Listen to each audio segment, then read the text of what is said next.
Hi, I'm Euge Valovirta, and this one is, like the heading says, my top 10 plus maybe 2 favorite plugins of 2025. I'm in Finland now. I have my mobile rig with me. The signal chain is, this is my old, really old, over 20 years old Tokai Les Paul Custom. You know, this is my signature ESP models are based on this one. This is a mahogany neck. The ESPs have maple neck, which I prefer a bit more. EMG 81, 85, jumbo frets, ebony fingerboard, standard E flat tuning. I must say already, this might go a bit out of tune. I don't know, because these are really good Godos, but they are basically done because I played this guitar so much, so I need to actually do some maintenance for this, but you know, it'll be fine. And then the signal from the guitar goes to a Focusrite 2i2 audio interface instrument in, and then into Pro Tools and so on. And some of you have asked, what's my take on how should I have the input level on 0? I don't know if you can see or not. Well, I treat this like whatever recording. So it's 0. It's too hot. So I don't know if you could see, but I dial the input level so that when I'm picking really hard, the yellow kind of light blinks, you know. Green is good. Yellow blinks are great. Red is bad, because then you get, you know, wrong kind of clipping. Anyway, plugin number 1. These are not in any particular order. This is just the order I have them here now. Bogren Bad Boy.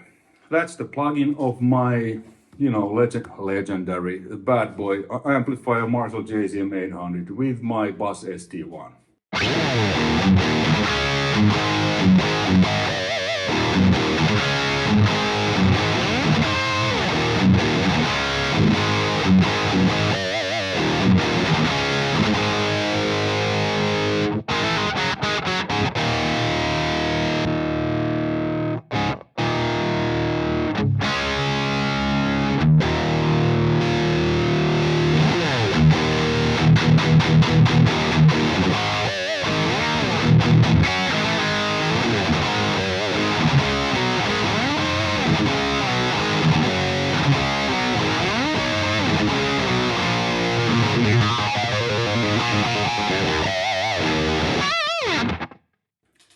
It's JCM 800. It has effects. Let's turn them on.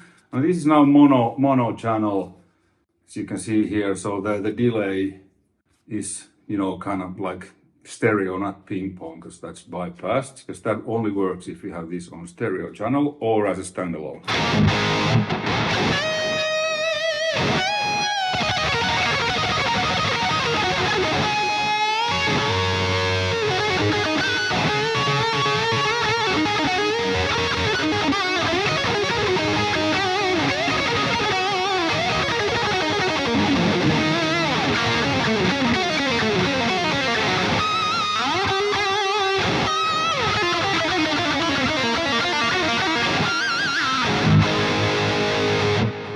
So this is a great plugin. It's my Bad Boy and SD1. And I use plugins a lot for writing and, you know, recording too, especially when I'm traveling, because I don't have any of my studio gear here, my amps and all.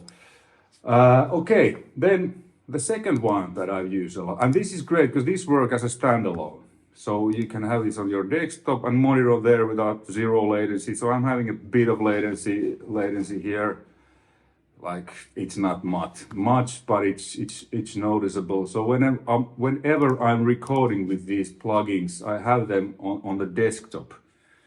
Because I have those here. So then I can turn the latency as low as 0.0 milliseconds. And then I'm just monitoring myself, listening to the plugin, but just recording the DI.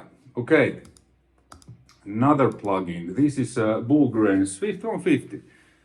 With the pedal, I think this is a 2 screamer, or at least this sounds a lot like my 5150 boosted with 2 screamers.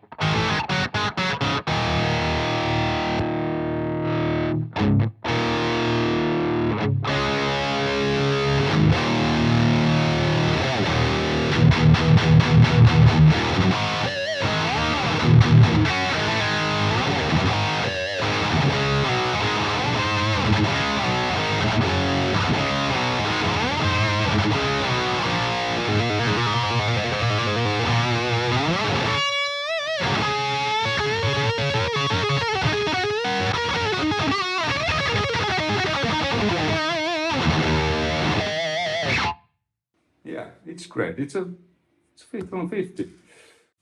Then the third plugin. This is a neural ESP Soldano, and I have a real Soldano in my studio, and this plugin is really close. The knobs kind of work like on a real Soldano. These amp works great without an overdrive and with overdrive. Now I have it without.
This is great.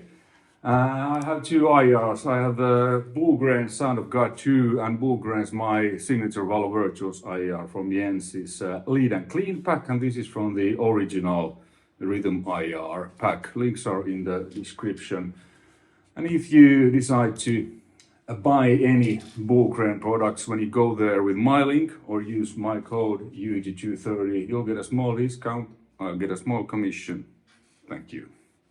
That helps me and my channel, to provide obviously more content and, All right, so that's the that's a lot. It's great. I don't have the OD, there's delays and stuff, but I use it just like real amps without basically anything. And then fourth guitar plugin I've used a lot. This is a neural ESP Nolly. There is a 5150 on this plugin, but I prefer the Bogren 5150 more. And then there is also an 800, but I prefer my bad boy plugin or more when it comes to 800. But this particular amp, I don't know what it is, but it is really cool for clean sounds.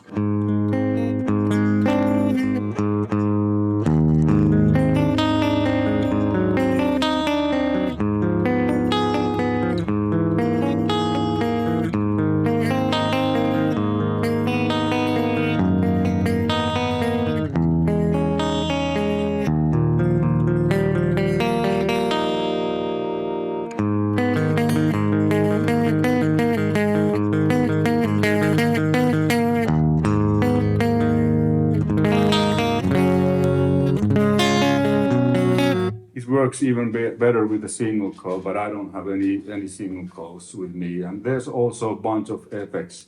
Now I only have a little bit compressor in front, but no post effects. I don't have even the EQ on. Okay, then that's my 4 plugins I've used the most. I've used many other Bogren plugins and Softube Marshalls and stuff, but these are like the ones I use that are actually on here on my kind of desktop when I'm, just recording and writing and stuff. And I end up usually using this to a certain extent in mixing as well.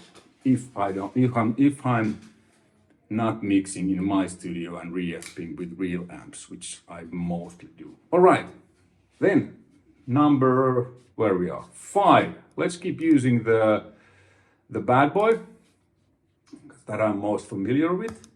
That's the amp I had the longest time. Korneff Audio's amplified instrument processor. This is like a channel strip designed specifically for guitars, but you can use this on many other things as well. This is actually my latest purchase. I've already mixed 3 or 4 songs with this one for other bands, artists, and this is great. So there's your high and low pass filters, kind of randomizing analog channel variance. There's EQ, 4-band EQ. You know, you can bypass individual bands and stuff. There's compressor, which I normally don't use because I'm kind of old school. I mix into an SSL G-bus compressor on a mix bus, so that's mainly my guitar compressor. If I need more, I use, but usually the mix bus compressor is enough for guitars, especially distorted guitars, pretty heavily compressed already because, you know, metal distortion. This is great. Insufferable mid-range filter. Cuts those harsh stuff. Check it out. Now when you heard it, you can't unhear it. Gone. Especially with real amps and real mics, you get these certain frequency build-ups around 4K area.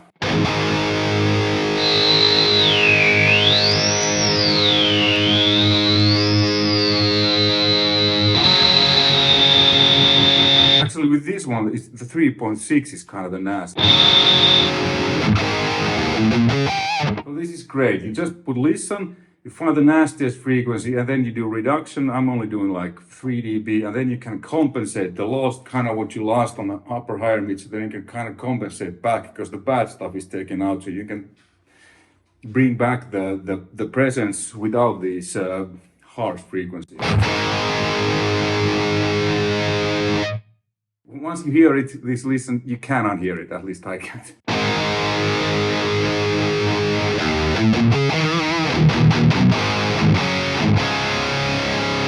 And then there is this is my EQ curve, what I'm having now. So I'm just taking a little bit low mids out and adding some kind of 10K-ish air. And then there's also this multiband compressor for palm mutes.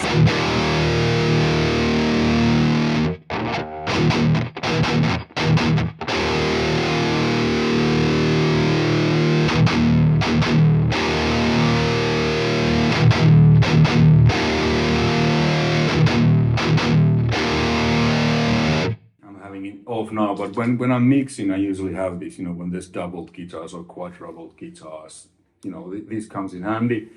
And then there's your modern and vintage EQ curves. The vintage EQ curves kind of adds bumps to the, whenever you're cutting to those kind of frequencies. And then the circuit age, you know, the older it gets kind of ripply. So the new is really clear. I usually like to dial it a little bit towards the. Then there's these 3 kind of, there's a, you know, tube kind of saturation tape, and then this kind of aggressive. This is kind of like mid-boosted API console. My favorite is this one. And then the transient response, so you might think, is it just bright, the signal gets brighter. And when you put it dark, it gets darker. Listen, it's not like that.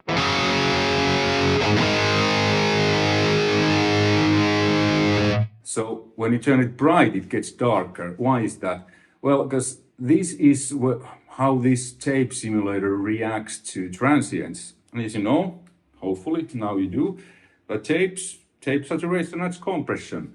So when you have this on a bright, it reacts, the tape saturation compressor reacts to the brighter frequencies, so it tucks them down. When it's here, it reacts to the lower, darker frequencies, and it chucks them down. I usually kind of like to have this somewhere around 1 o'clock where it's taming the brightness a tiny bit.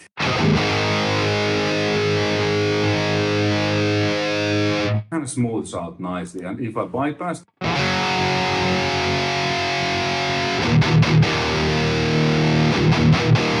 so it adds low end and kind of like it says here, exaggerated sorry, bottom and top sparkle tape is part like what certain tapes do.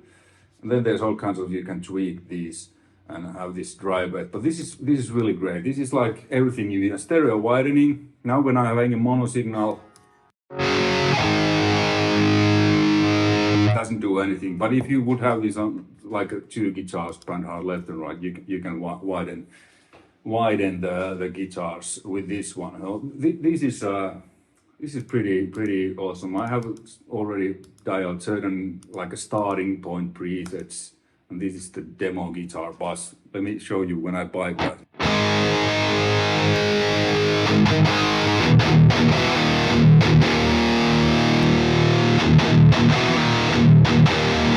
It's not doing much now. I'm just shaping things a tiny bit. This is great. That was number 5. Cool. Number 6. Well, SSL channel strip. 4000G or 4000E. Lately, I've been favoring a 4000G for mixing. It's a bit crunchier than 4000E. So I have this always on every single track. Instrument tracks, MIDI tracks, audio tracks, buses, FXNs, auxes. I have this always on. And then you can, change the channels. So when you have this on every channel in your mix, and you do that each instance has a different channel, it just acts like a real console where there's small variation from channel to channel. So it just makes the mix a bit wider and a bit kind of deeper.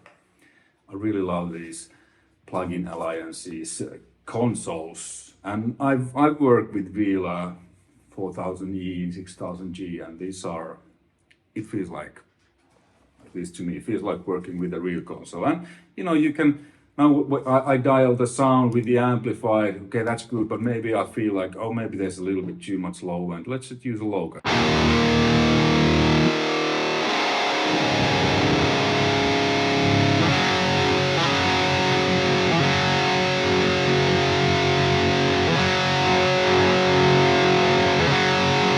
Maybe add some nice, like 1.5K kind of peak attack. So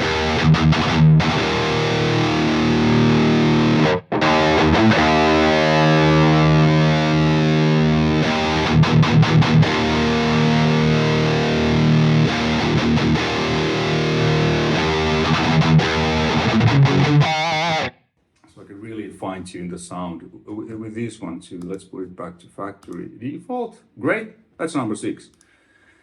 Then some effects. So this, my DI track where the amp plugins are, it goes to this guitar bus, which is stereo.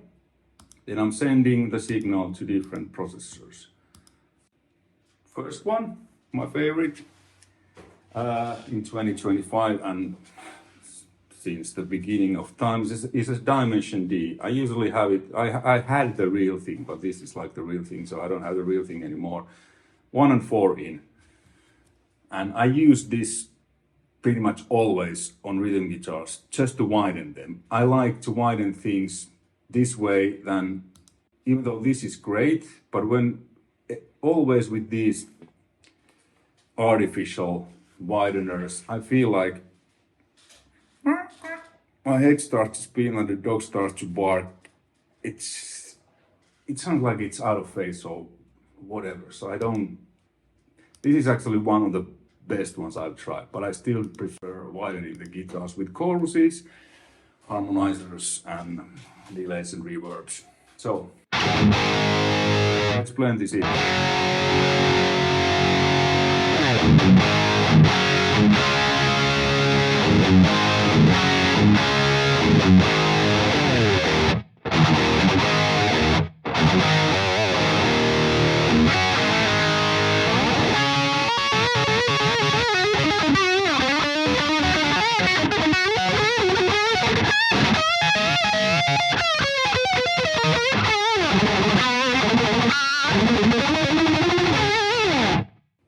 it doesn't really sound like a chorus when it's playing it, it just widens the tone.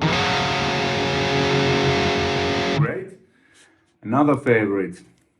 This one I still have as a real hardware unit, Yamaha SPX90, because this only has the symphonic presets, but it's dead on. Now it's Miracle Man time.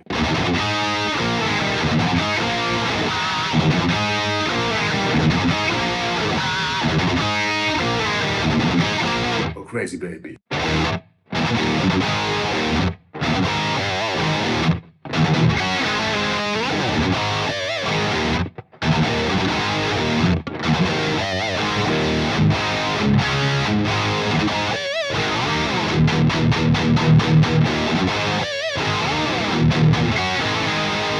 Yeah, you get these nice chords. I use this on bass a lot too. Different than the Studio D. This has like a stronger, almost like a flanging thing going on, but it works blended in. All right, then a couple more. Lexicon PSP42, which is a PCM42 by PSP Audio, whatever it was. I'll put links to all these plugins in the description.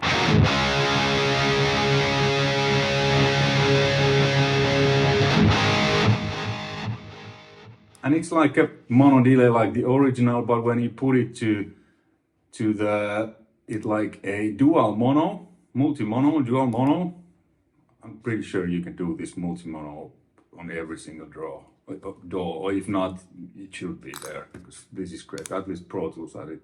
So left side is this, right side is this, kind of like a Van Halen, so you get this.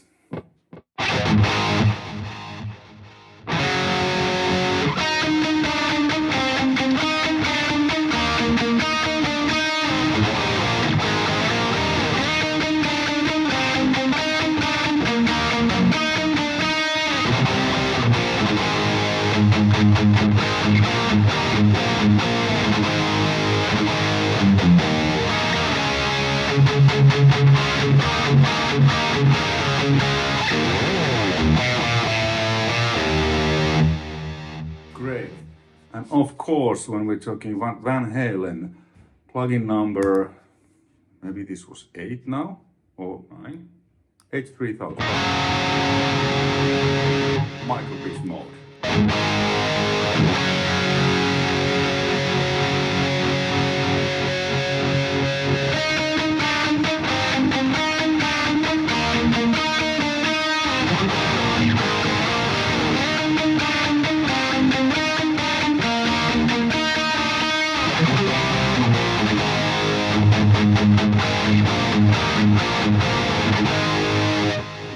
Want to make it even more authentic, let's use the SLO, because that's what Eddie used on for Unlawful Carnal Knowledge. Okay, SLO.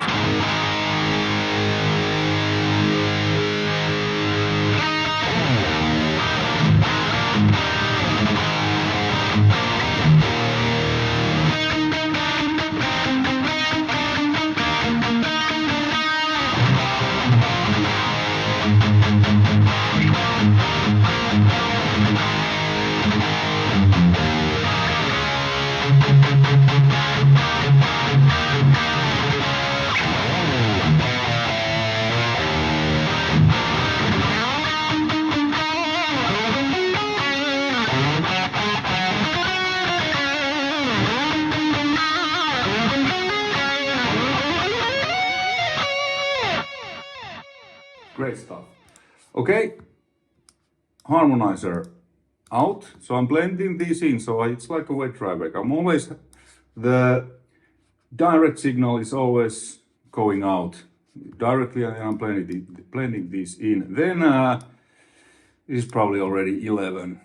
Timeless 3. I have a Lexicon PCM70, and one of the presets I've used probably the most is the circular delays. And this is the only plugin I have found, and I think I tried them all, where I could, was able to replicate the circular delay, which is on the PCM70. So it's this kind of left, right, center, it kind of circulates.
Not really, but you know. So this is great. Okay, then the last one. I think we're on 12.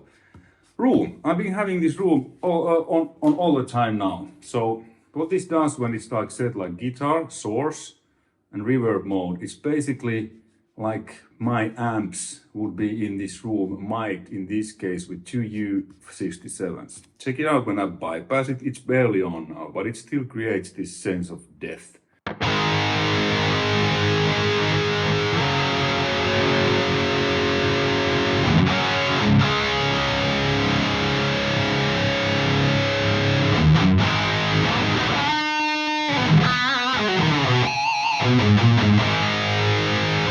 Like I would play in this room. I use this a lot on mixes.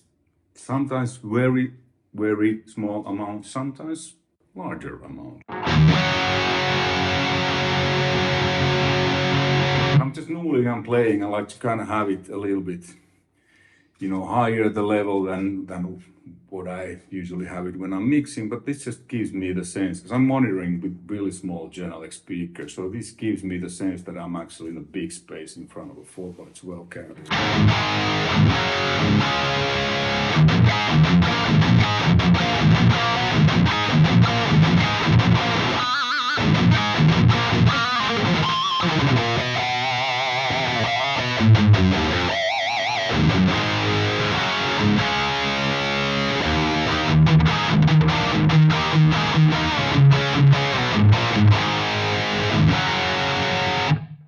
Cool, and that's about it.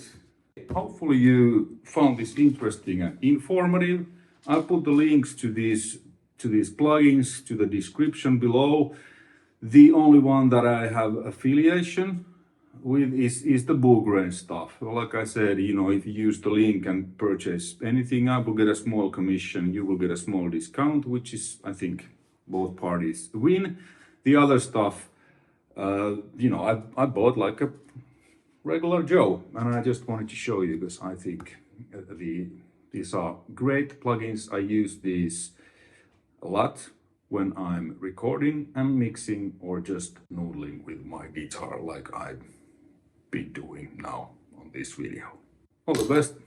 See you on the next one. And I think the next video will be from my actual studio. Cheers.